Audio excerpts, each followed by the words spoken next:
Welcome to the Business Beware Show. We're bringing you real-life business owners. Their passion, their stories, and the paths that they have chosen. Since the beginning, small businesses have been the backbone of America. We're bringing you something to believe in. There is hope. There are so many things going on in today's world that we need to get back to basics. Don't you think? He probably could, maybe he couldn't spell dollar, but he meant that. I don't know. We get these emails all the time, and there's a lot of people coming out of the corporate world. That's really what it's all about. It's about giving our kids and giving our students experiences that they will keep for a lifetime.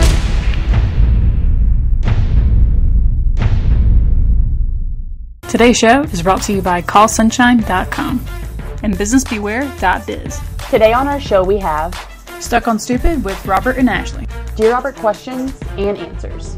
Back to the basics with Robert and Paula. We had a bunch of family business questions come in, obviously, because it's a topic that we're passionate about, but I'm going to direct the first question at Paula, and here it is. What's your secret to working and living with your husband 24/7?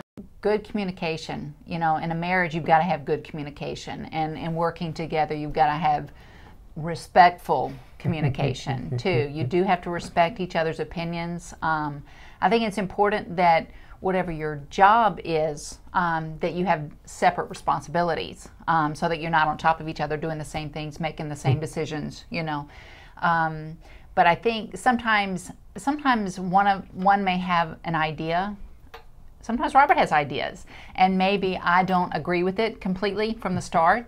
That's usually the case. But I'm analytical, and I will sit and listen to what he's saying and think about it. I don't always react. Whereas some people out there, you may react, and then it's not a good reaction. Actually, sometimes you don't react, and I'm like, okay.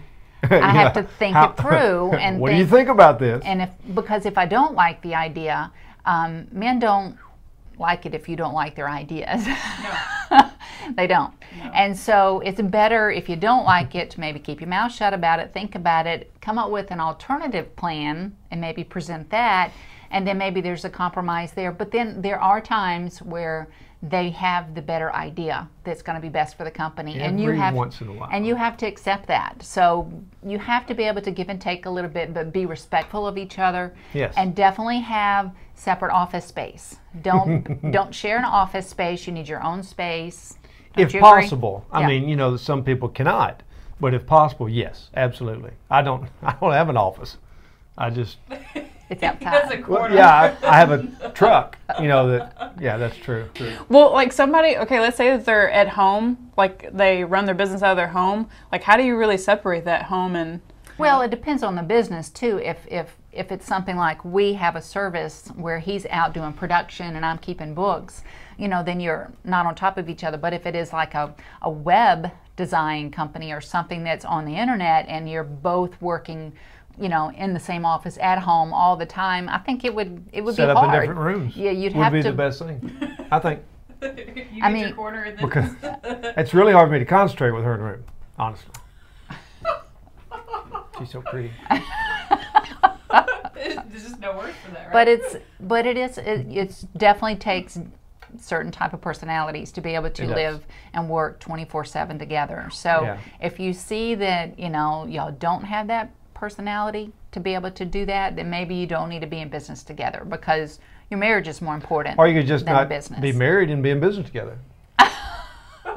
I'm just throwing it out there. Okay, moving on. We've got another question, and it says, what do a lot of family businesses lack? I think money is the first thing. Oh, yeah. I think money is number one because usually a family business, when you think of a family business, you know, using that terminology, it's usually a small business. And I think that, you know, probably 9 times out of 10, you have your business funds and your personal funds tied together.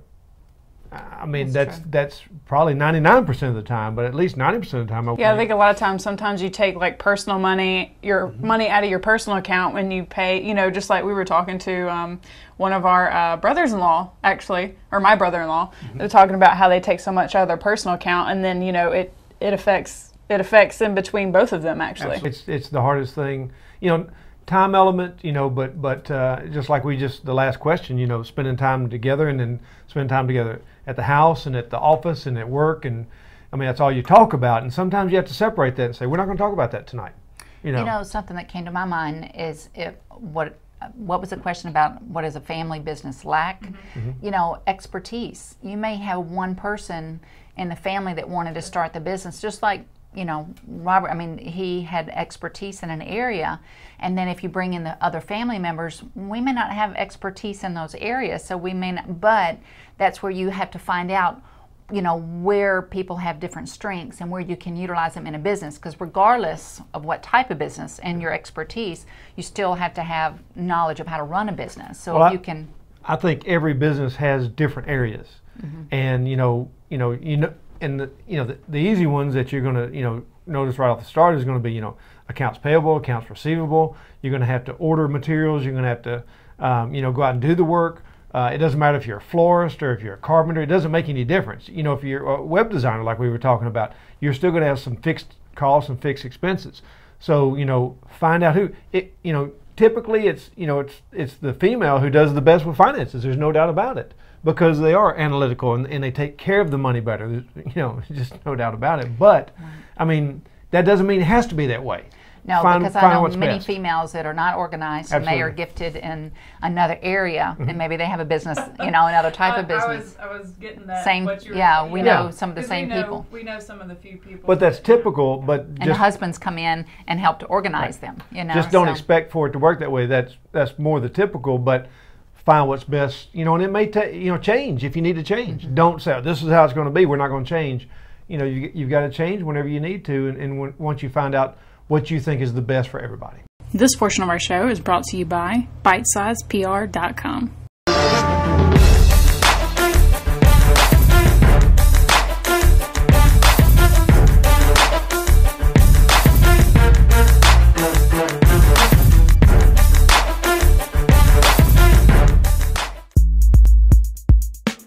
So this one person in particular starts off right away and says, no dear, no hello, just go and your mother, and stop sending me this stuff.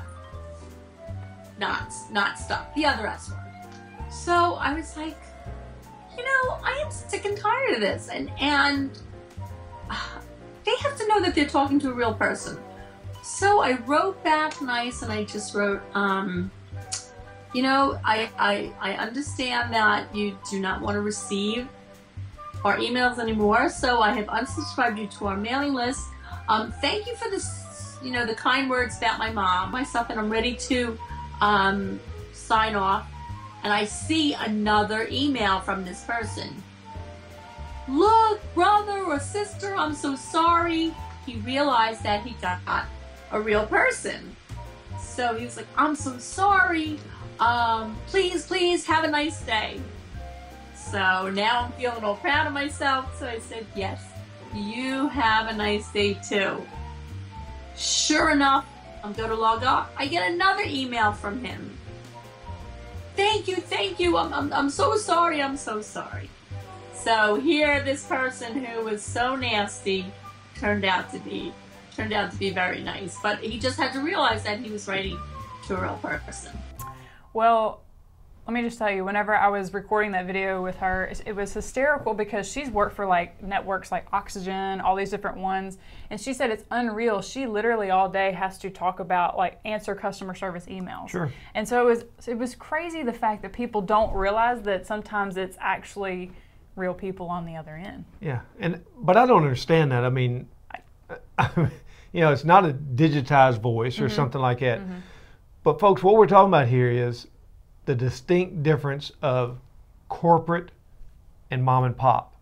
And the time and trouble she had to deal with this person, for a mom and pop to have to do that, you can't do that. Mm-mm. If you continue doing that with multiple people, you're going to be out of business. Have I said it before? Yeah. You will be out of business. You have to nip that in the bud, and you have to say, and move on.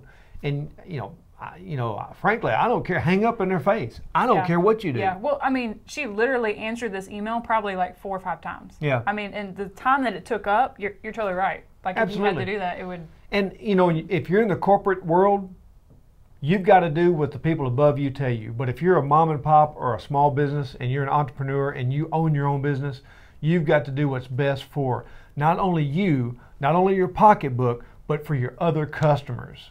And what's right for your other customers is fire the custo monster. Get rid of them, put it behind you, let somebody else deal with them. Mm-hmm. And I hate to be so brash about it, but I've been there and I've done that. And, about 2 or 3 times a year, we have that rise up. Yeah. I know. Well, that's the thing is, like, so many people, I think they don't think that they can fire a customer because they're like, as we say all the time, it's the quality over the quantity. Because when you first start out, a lot of businesses want to go, oh, I got to get so many customers. No, you don't.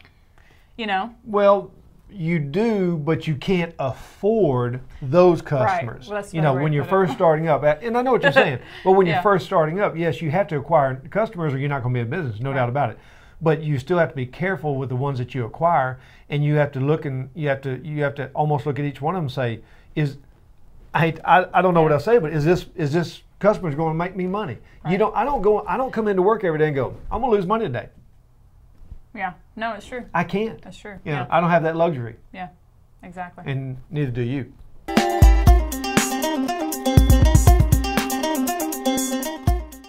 Okay, question that came in from Mark Dent. I have a business that I want to sell, but with the economy the way it is, I'm just not sure I want to sell it yet. Do you have any tips on what to consider before selling a business? It's pretty deep. Well, it is. I mean, because that's, your business is your baby. There's no doubt about it. I mean, your business is your family. Your business, and the way we run our businesses and the way most people run their small businesses are the people who work for you are like family. Right. Good, bad, and indifferent. I mean, some of you wish you didn't have as family, and I've got. At least you can pick and choose who works under you. Oh yeah, absolutely you can. Can't choose your family, but you can choose your friends. But the thing is, I think the main thing is, and I've gone through this before.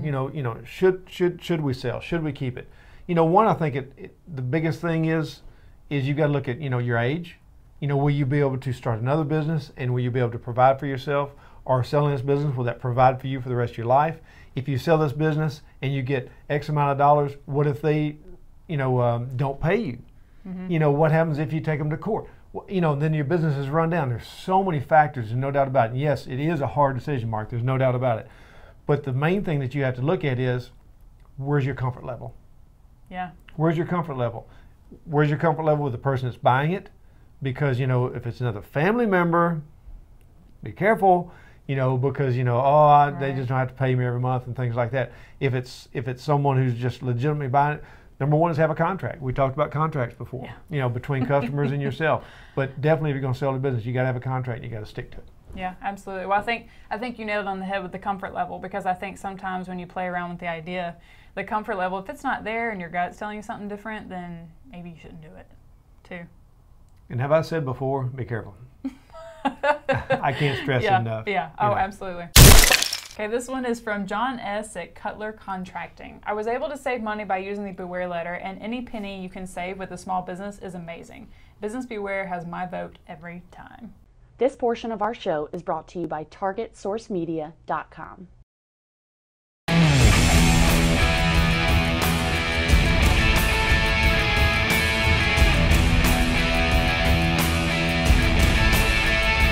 Welcome to the Business Beware Show, where we give your business a voice. I got the chance to talk to Justin Gold of Justin's Nut Butter the other day, and they're everywhere. They're in Fresh Market, REI, they're in airports. I mean, it's the coolest little thing because it's actually peanut butter. They started off with the peanut butter in the little packet, so it's like a trial size. If you don't like almond butter or the peanut butter or different things, you can try it. So it's really cool. When I first started, I went and I tried to find contract peanut butter manufacturers. And when I told them my recipes, I'm adding honey, I'm adding maple syrup, I'm adding chocolate, coconut, they all said, that can't be done with our equipment. And I was like, well, what do you mean it can't be done with your equipment? I'm using a food processor at home, and you guys have the most state-of-the-art grinding equipment. How come I can make it and you can't? I said, well, we're using grinders, and these grinders are like, gears. and the gears kind of come together. And so the peanuts come down and the gears grind, and it grinds and mashes all the peanut butter or almonds into almond butter. And when you introduce honey or maple syrup, it can gunk up those gears, and the sugars of that will caramelize, and it will wreak havoc on your equipment. So they just decided that they won't do it because they can't. And then that's when I had I guess, an aha moment out of frustration. Why not just use food processors instead of grinders? And so our competitive advantage is that we don't use grinders. We actually use food processing equipment. And what that does is, instead of pulverizing and grinding the nuts, we actually delicately slice them. And by slicing the nuts, you actually maintain the flavor. You get a much different texture. And it's been a big deal for us. Now it's completely accidental. And so our almond butter and peanut butter tastes nothing like our competitors, even though it's the same exact nuts. I actually read that in entrepreneur.com, the interview, because it was the fact that he took food processors that technically you're not supposed to use to create or chop up the peanuts and stuff. So, but he created his own thing. And I think entrepreneurs need to learn from that, because, when someone tells you no, it doesn't mean that it can't be done. It doesn't mean that it can't be done. It doesn't mean that sometimes they're right. There's no doubt about it. But if you've got that gut feeling that I can do something he took different machines and put them together and made something that would work for him, for his product. Right. Entrepreneurship 101. Oh, yeah. If you start small, and the number one most important thing is you have to own your home. So that way, if you really concentrate on owning your home, all your marketing efforts then are really close and local, and then you can drive people to those stores. So that way, if you were to do, a sampling event at the farmer's market or at a marathon, then you can drive people to those stores locally. But I really think that it's the smartest thing to spend your money at store level, and just, that way, as soon as you sample it, someone will be like, wow, that was really amazing. Where can I find it? And you're like, oh, here you go. It's right here. And you hand them the sample and they buy it. And that's the best conversion. I love this part, because so many people are like, how can I get my product out there? And, I like the fact that he said, the face-to-face, and then actually going out there, put the product in the people's hands, to be there so they can go, I love this stuff. Where can I get more? Face-to-face. That's what I scream. I know. I knew you would. Face-to-face. Yeah, there's a great place for, I'm sure he talks about it too on social media and everything else, and, tweets it and all that good stuff, but face-to-face. Put the peanut butter in my hand. You raise money too from family members and friends in the very beginning. Is it how was that asking for money? Was it easy? Was it tough? Or because a lot of people always ask that question to us. Well, it's not easy, and I have to, with a tongue-in-cheek humility, it's really fascinating whenever you go to your family and you're like, Mom, Dad, thank you so much for helping me pay for college, but I realized what I want to do for the rest of my life. I want to make organic peanut butter, and then they're just like, what have we done? Our poor child's lost his mind. And so it depends on how amazing your product idea is for how easy it is to raise the money. My experience is it was harder for me because no one understood the opportunity the way I did. But my family, they all loved me, and I had some friends who really wanted to support what I was doing, and so I just had to ask for it. But I wanted them to know that I was organized, and so I wrote a business plan, and I showed them exactly how the money was going to be used, and when I'd pay it back and how I'd pay it back. Even though I really had no idea, at least I had a plan, so they could at least hold something to them that they hold me accountable for it. He saw a niche. He went for it. He knew this was a product that he could sell. He knew that this would, he knew, a lot of people know it and it doesn't come about. His did. There's no doubt about it. But this is one thing that y'all can learn out there, all you youngsters that are listening, is, if you are an entrepreneur at heart, if you were the one that was selling lemonade 8 years old and making good money, and the different things, sometimes college is not for you. Don't get into the peer pressure of, I've got to go to college. I've got to get this degree. Almost over 75% of the degrees that that are made in the United States of America are never used for, they never use their degree in their line of work. That's outrageous. Ask Scott Gerber. He'll tell you. Oh yeah, he will. Well, the other thing I loved is the fact that he worked at a retail store during the week, and he created this product and idea on the weekend. So I mean, he was still doing what he had to do to make ends meet while he created his dream. So it just shows you that if you have something you want to do, there are ways you can go about it. Don't think that you just have to quit everything and only work on this. You still got to make a living, and you still got to be able to do something, whatever that is. That's right. And if it's not going to be anything, if whatever it's worth putting the investment and time into it. Absolutely. Not only money, but time also. And pay your parents back. Download our show and take it on the go, or watch more interviews and clips at businessbewareshow.com.